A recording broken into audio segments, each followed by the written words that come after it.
आज सुबह 11:30 बजे होगी बिहार की नई एनडीए सरकार की पहली cabinet meeting. CM Nitish Kumar की अध्यक्षता में होगी कैबिनेट की मीटिंग।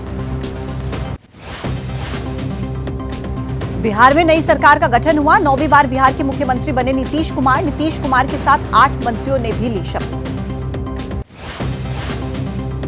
बीजेपी प्रदेश अध्यक्ष सम्राट चौधरी, नेता प्रतिपक्ष रहे विजय सिन्हा को बनाया गया उप मुख्यमंत्री। राज्यपाल राजेंद्र विश्वनाथ आर्लेकर ने दोनों नेताओं को दिलाई पद और गोपनीयता की शपथ। शपथ ग्रहण के बाद बोले नीतीश कुमार, प्रधानमंत्री नरेंद्र मोदी का जताया आभार। नीतीश बोले, केंद्र और राज्य में एनडीए गठबंधन की सरकार होने से विकास कामों को मिलेगी गति। बिहार के मुख्यमंत्री नीतीश कुमार का बयान, इंडिया गठबंधन में नहीं हो रहा था कोई काम, अब मिल गई है मुक्ति, जहां पर थे वहीं पर आ गए। बीजेपी अध्यक्ष जेपी नड्डा बोले, नीतीश है बीजेपी के असली सहयोगी, उनके साथ लोकसभा चुनाव में हासिल करेंगे प्रचंड जीत। इंडिया गठबंधन पूरी तरीके से फेल। एबीपी न्यूज पर बोले बिहार के नए डिप्टी सीएम विजय सिन्हा, कहा बिहार में राम राज्य के लिए बदलाव था जरूरी, फिर से स्थापित हुआ सुशासन। बिहार के डिप्टी सीएम विजय सिन्हा का तेजस्वी यादव पर तंज, कहा तेजस्वी खिलाड़ी थे लेकिन अपने जीवन के खेल को खेल नहीं पाए, नई सरकार में मजबूती के साथ करेंगे काम। एबीपी न्यूज पर बोली बीजेपी नेता रेणु देवी, कहा गुंडे अब भाग गए नेपाल, नई सरकार के गठन के बाद बिहार से अपराधियों का सफाया होगा। बिहार में नई सरकार के गठन पर बोले राजीव प्रताप रूडी, जो बीजेपी के साथ अच्छा काम करेगा हम उसी के साथ रहेंगे। नई सरकार के गठन पर नीतीश को बधाई दी। बिहार के डिप्टी सीएम सम्राट चौधरी के पिता शकुनी चौधरी का बयान, जनता चाहेगी तो सम्राट सीएम भी बनेंगे, 20 साल की तपस्या का परिणाम। आरजेडी के राष्ट्रीय प्रधान महासचिव अब्दुल सिद्दीकी बोले कि नीतीश कुमार ने 9वीं बार पलटी मारी है, पलटी मारने के लिए उनको मिलना चाहिए भारत रत्न। बीजेपी खुद नीतीश पर भरोसा नहीं करती। बिहार के पूर्व डिप्टी सीएम तेजस्वी यादव का बयान, कहा इंडिया गठबंधन अभी भी मजबूत है, जनता देगी जवाब। नीतीश पहले भी आदरणीय थे और आज भी। बिहार के घटनाक्रम पर यूपी के मंत्री धर्मपाल सिंह ने कहा, नीतीश बीजेपी में आए हैं तो हमारी विचारधारा के साथ ही काम करेंगे। बिहार के डिप्टी सीएम बनते ही सम्राट चौधरी का दावा, बिहार में सभी सीटों पर होगी बीजेपी गठबंधन की जीत। लोकसभा चुनाव में जीत को लेकर पूरी तरीके से आश्वस्त। नीतीश सरकार में जेडीयू कोटे से मंत्री बने विजय कुमार चौधरी, शपथ ग्रहण के बाद बोले जब भी कोई जिम्मेदारी मिलती है उसे पूरी ईमानदारी के साथ निभाने की होती है कोशिश। बिहार के सियासी घटनाक्रम पर केंद्रीय मंत्री पशुपति पारस का बयान, कहा बिहार में होगा ज्यादा से ज्यादा विकास, केंद्र सरकार से मिलेगा पूरा सहयोग। आरपीआई प्रमुख रामदास आठवले का बयान, इंडिया गठबंधन का वही हाल होगा जो 14 और 19 में हुआ था। ममता केजरीवाल ने भी अकेले लड़ने का किया ऐलान। यूपी के कैबिनेट मंत्री संजय निषाद का नीतीश कुमार को लेकर बयान, कहा नीतीश ने बिहार की जनता के हित में लिया फैसला, अपनी सोच और विचारधारा में किया बदलाव। सम्राट चौधरी के डिप्टी सीएम बनने पर समर्थकों में खुशी की लहर, परिजनों को बधाई देने के लिए पहुंचे लोग, आतिशबाजी और पटाखे जलाकर खुशी जाहिर की। नीतीश कुमार के 9वीं बार सीएम बनने पर समर्थकों में खुशी है। कटिहार में जेडीयू कार्यकर्ताओं ने जुलूस निकालकर मिठाइयां बांटी, पटाखे जलाए। बिहार में एनडीए की सरकार बनने पर बीजेपी कार्यकर्ताओं ने मनाया जश्न। पटना में बीजेपी कार्यकर्ताओं ने गुलाल लगाकर बधाई दी, मिठाइयां भी बांटी। नीतीश का आरजेडी से नाता तोड़ने पर आरजेडी कार्यकर्ताओं में गुस्सा, राबड़ी आवास के बाहर इकट्ठा हुए कार्यकर्ता नीतीश कुमार के खिलाफ की नारेबाजी। बिहार के हाजीपुर में आरजेडी कार्यकर्ताओं का प्रदर्शन, नीतीश कुमार के खिलाफ जाहिर किया आक्रोश। एनडीए में शामिल होकर सरकार बनाने पर लगाया वादा खिलाफी का आरोप। बिहार में एनडीए सरकार के गठन पर बोले जगत गुरु रामभद्राचार्य, कहा नीतीश को वहां नहीं मिल रहा था सम्मान, पलटू राम अब राम जी के चरणों में पलट गया। कांग्रेस नेता आचार्य प्रमोद कृष्णम का बयान, नीतीश कुमार का इंडिया गठबंधन को छोड़कर जाना दुखद, अब मुझे नहीं लगता गठबंधन नाम की बची है कोई चीज। बिहार के सियासी घटनाक्रम पर बोले कांग्रेस अध्यक्ष मल्लिकार्जुन खड़गे। नीतीश कुमार ने गठबंधन के लोगों को अंधेरे में रखा, लालू यादव ने पहले ही जताई थी आशंका। नीतीश कुमार का इंडी गठबंधन से नाता तोड़ने पर शरद पवार का बयान। पिछले 10 दिनों में कभी नहीं लगा कि नीतीश ऐसा कदम उठाएंगे। बिहार की जनता सिखाएगी नीतीश को सबक। असदुद्दीन ओवैसी ने बिहार के पूर्व डिप्टी सीएम तेजस्वी यादव को भी आड़े हाथों लेते हुए कहा, आपने भी तो हमारे 4 विधायक तोड़े थे, अब कैसा लग रहा है। कहा कि जो खेल खेलने वालों के साथ हो गया अब खेला। बिहार में सियासी फेरबदल को लेकर एआईएमआईएम चीफ असदुद्दीन ओवैसी ने कहा, नीतीश कुमार ने जनता को दिया धोखा। कहा वो तो अब नाम के सीएम होंगे, उन पर भरोसा नहीं करेगी जनता। कहा बिहार की जनता से वो माफी मांगे।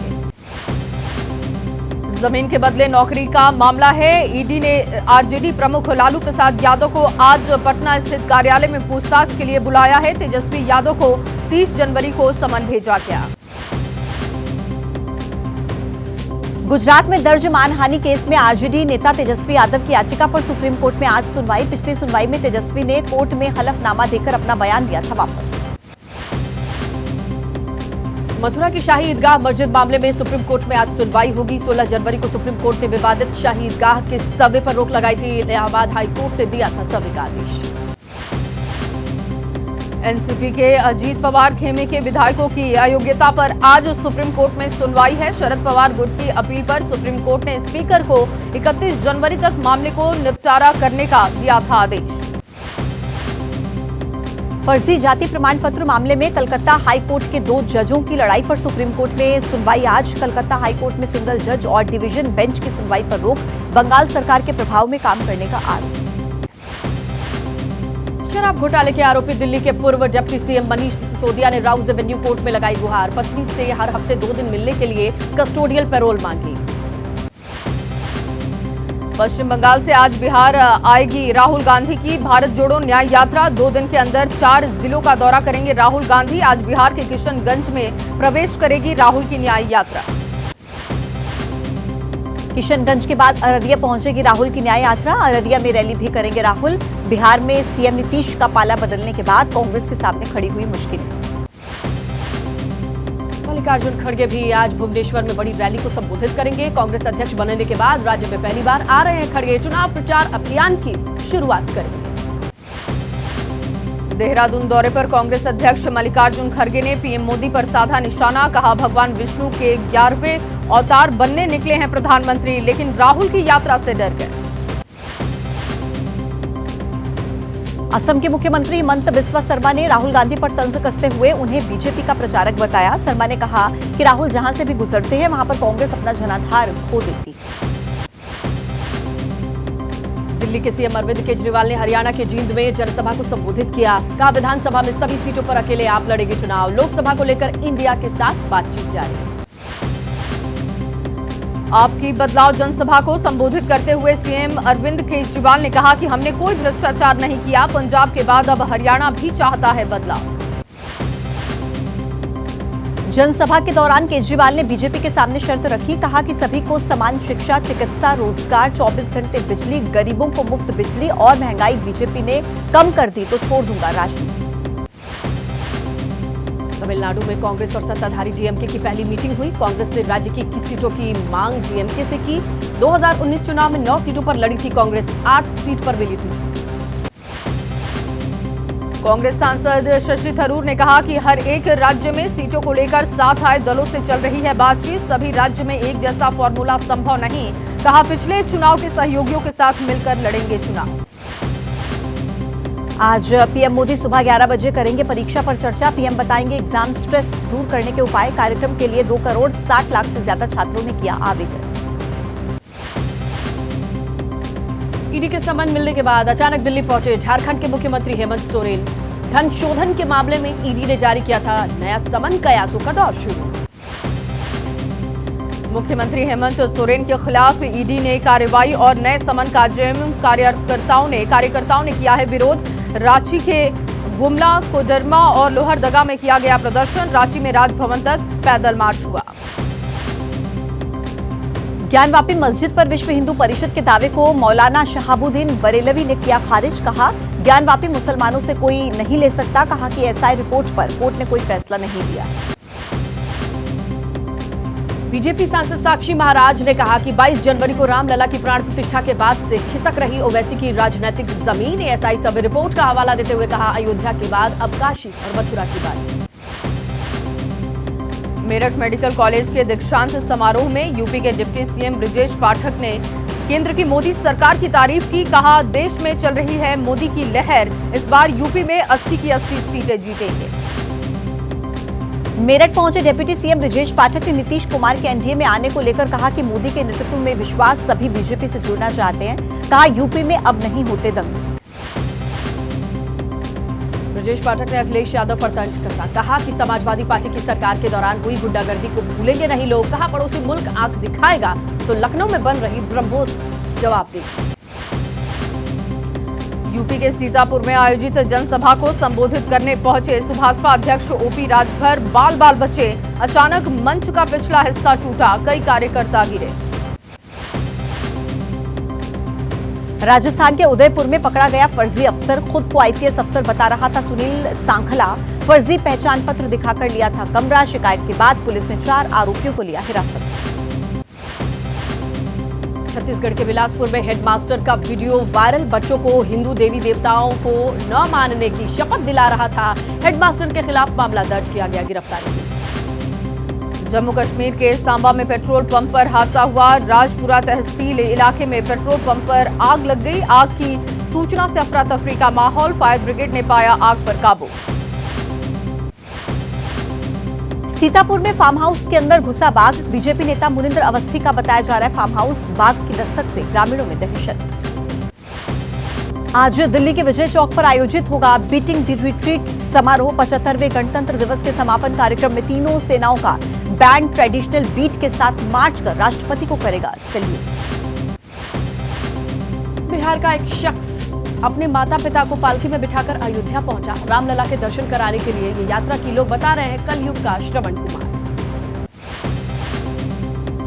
पहाड़ों पर सर्दी का सितम जारी है। हिमाचल प्रदेश के कुछ हिस्सों और उत्तराखंड के ऊपरी इलाकों में हल्की बारिश और बर्फबारी का मौसम विभाग ने जताया है अनुमान। पंजाब, हरियाणा, पश्चिमी उत्तर प्रदेश और बिहार के अलग अलग हिस्सों में घने से बहुत घने कोहरे की स्थिति। मौसम विभाग ने उत्तर प्रदेश के कुछ हिस्सों में कोल्ड डे की जताई संभावना।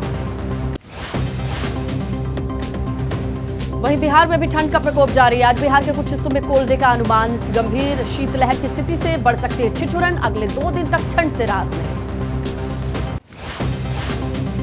दिल्ली में शीतलहर ने बढ़ाई लोगों की मुश्किलें। तीव्र शीतलहर ने राष्ट्रीय राजधानी को अपनी चपेट में लिया है। पारा गिरने से हाड़ कपाने वाली सर्दी का हो रहा लोगों को एहसास।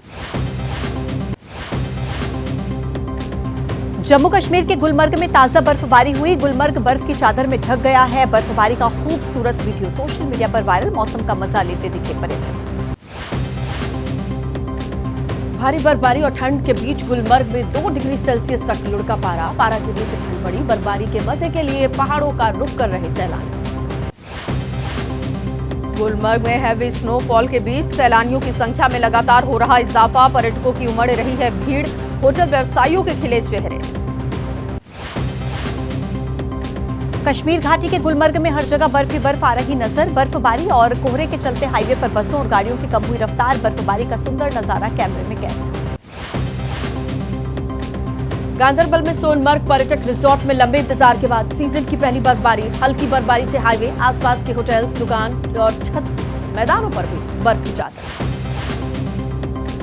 पहाड़ों पर ठंड और बर्फबारी का अलर्ट है। गिलगित बाल्टिस्तान और मुजफ्फराबाद, लद्दाख और जम्मू कश्मीर में हल्की से मध्य बारिश और बर्फबारी की संभावना है। मौसम विभाग ने बारिश और बर्फबारी का अलर्ट जारी किया। अंडमान और निकोबार द्वीप समूह में हल्की से मध्यम बारिश के साथ 1 या 2 स्थानों पर भारी बारिश की भी संभावना। साल के पहले महीने के खत्म होने से पहले सैलानियों की उमड़ी भीड़।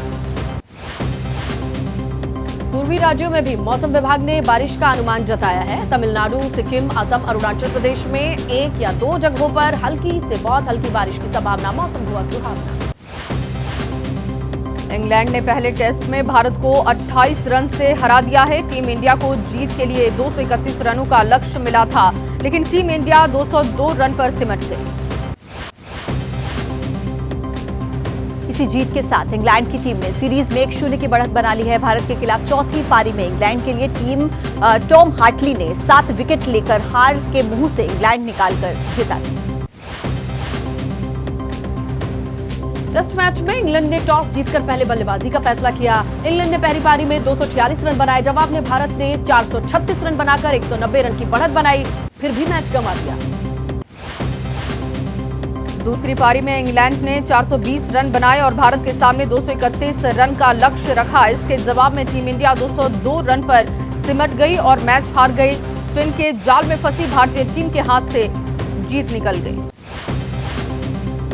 इंग्लैंड की दूसरी पारी 420 रनों पर सिमट गई। दूसरी पारी में इंग्लैंड के लिए ओली पोप ने शानदार 196 रन बनाए। पोप ने 278 गेंदों का सामना किया, 21 चौके लगाए। पोप के अलावा बेन डकेट ने 47 रनों का योगदान दिया। टेस्ट क्रिकेट में टीम इंडिया के नाम दर्ज हुआ शर्मनाक रिकॉर्ड। टेस्ट क्रिकेट में पिछले 10 सालों में 4 में से 3 बार 200 से अधिक रन के लक्ष्य का पीछा करते हुए मिली हार। इस जीत के साथ ही इंग्लैंड ने 5 मैचों की टेस्ट सीरीज में 1-0 की लीड ले ली है। दोनों टीमों के बीच दूसरा टेस्ट मैच फरवरी में विशाखापत्तनम में खेला जाएगा।